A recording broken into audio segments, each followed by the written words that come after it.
Alright guys, this is going to be a quick little video tonight talking about the wagon you see here behind me.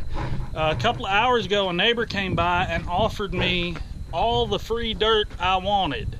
He's got a couple of huge dirt piles he's getting ready to knock down, told me I could come get as much of it as I wanted to move. He's going to help me load it. I told him we'd take the 5320 down there also. So I've got the wagon hitched to the 6410 here. And some of you guys may remember I just bought this wagon a few weeks ago, maybe, I don't know, maybe a little over a month, and it's been sitting by the fence, didn't do much with it. I bought new tires for it, and I want to talk about these tires for a second. These are aircraft tires, Michelin Air. I found a company, and I'm going to give this guy, well, I'm going to get over here out of the sun, but I'm gonna give this guy some free advertising. There's a place called Farm Landings LLC. Go check them out. You can find them online. I don't get anything for talking about this guy. I just did business with him and had a great experience, and I want to talk about it. These tires, he's got tons and tons and tons of different sizes, but the tires I bought are a 14-ply aircraft tire. They're rated for something like 25 miles an hour for farm use.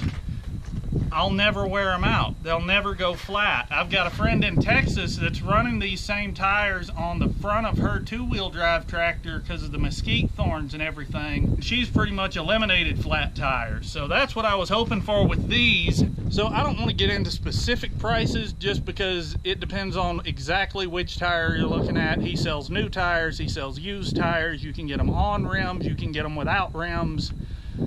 So I'll just say I got a very good deal on these tires. He didn't make me any kind of a special deal, no special discounts, but the price I paid for 4 used aircraft tires on brand new rims was less than the local tire shop wanted for 4 implement tires installed. And the tires I got are going to last a whole lot longer than any implement tire.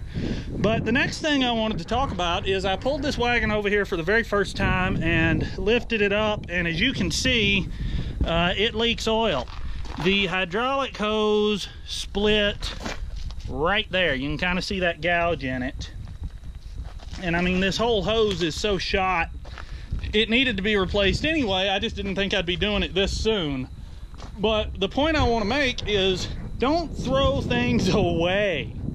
I went out there through kind of my spare parts bin and found a bunch of old hydraulic hoses I've saved, and I replaced, oh, where is it? Basically, I'm replacing everything coming out of this cylinder. This is the elbow they had. This is a 1/2-inch NPT elbow that came from a hardware store.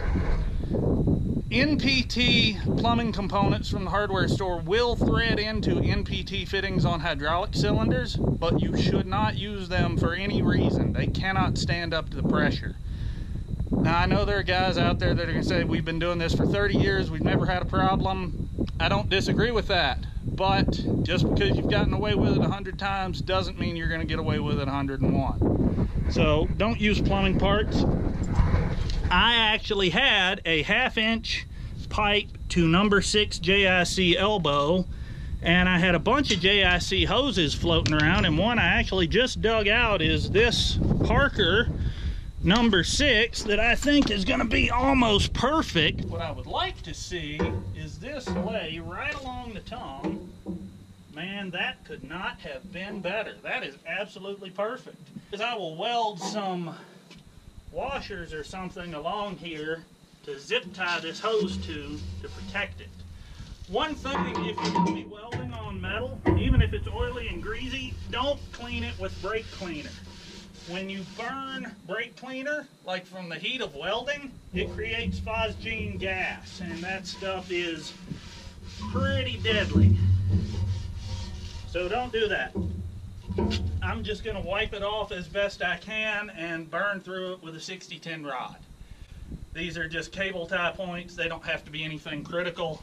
So I'm going to move dirt with it. At some point, I will pull the body off this wagon and either re-floor it or just build a new one, because really the floor, I mean, these sides might be reusable, but they're not super stout either. I can come in and cut the body off these stringers here, reuse these stringers, put a new floor in it, maybe even do a wood floor, and use it that way. So there you go. I'm not going to bother filming me welding these little cable tie hangers. I just wanted to check in real quick, show you what I'm doing tonight. Tomorrow I expect to be moving dirt. If we do, I will film it. So if you're not subscribed, please do. If you enjoyed this, hit like, and be sure to comment down below. Let me know what you thought.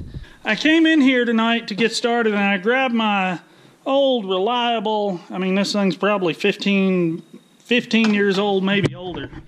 Grabbed my old reliable Jackson auto darkening hood, and it wouldn't turn on. I think the battery's finally died. So, never say quit. I grabbed my old fiber metal pipe liner here. And I got to thinking, how many of you guys have one of those? How many of you learned to weld with one of those? And how many of you are still using one? Auto dark hoods are great, but there's a whole lot to be said for just classic reliability. So if you've ever used one, if you still used one, comment down below. I'd really like to hear from you. Thanks for watching. More later.